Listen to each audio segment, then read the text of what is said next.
could be. Potter Williams. Mr Chair, there's nothing that attracts more robust debate than when we are debating issues around social welfare, social development and our children. And today's committee stages of this particular bill has been no exception. We've heard some very interesting calls come from across the other side of the House, Mr Chair, but there are a couple of points that I want to make, particularly with regards to evaluation and evidence. We've heard that the youth service has had no significant evaluation. We do know, Mr Chair, that young people, particularly young people who've had difficult backgrounds, who need some intervention to ensure that they can become better parents and become much more fully contributory to society in general, do need some help. With regard to this particular bill and this particular service, what we haven't heard, Mr Chairman, is the evidence that this bill, that this plan is actually going to make the kind of difference that the Minister claims it's going to make, because that is where we do not have sufficient evidence, because there has been no evaluation. And yet we are going down the line of more resource and more support into a service. We have no idea that it actually makes the kind of difference that the Minister is claiming. And yet pilot programs, we know, are resourced to succeed. And this is one such case where this program has been resourced to succeed.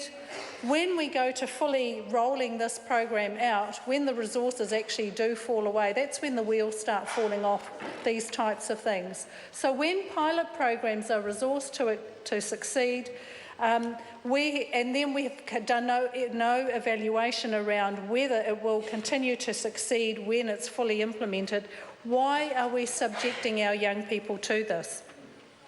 Because my colleagues have made some very useful contributions on this. How does it impact on the children?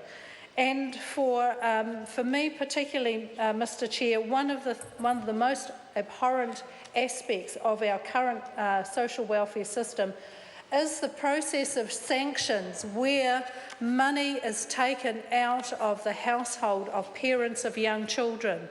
And we've had lots of discussion. Mr Nuttall was quite vociferous about this point, but I challenge Mr Nuttall to go into a house where a beneficiary has been sanctioned and watch the impacts of halving that person's income on their children.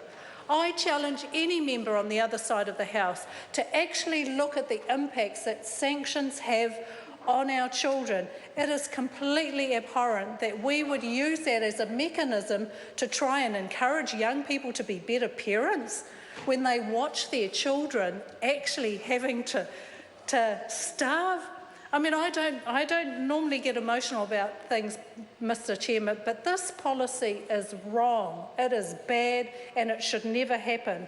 And there is a lack of evidence around why it is that we are requiring young parents in the youth service to actually have work obligations when their youngest child is 1, or if there's a youth teen parenting program when that child is 6 months old.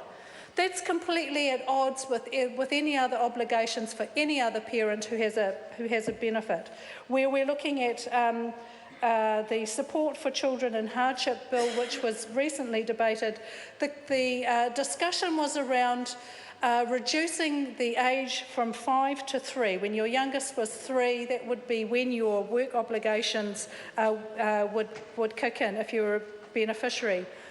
When we heard the officials at Select Committee when that bill was being heard, Mr Chair, there was no evidence provided that the age of 3 to justify the age of 3. There was no evidence provided except to say that that was at the age where most parents returned to work, when their youngest child was age 3. The obligations on most parents is really as a financial obligation when they need to go back to work so they can continue to pay their bills. There was no evidence provided by the Minister in that regard. There is no evidence provided by the Minister in this regard that forcing young parents, Mr Chair,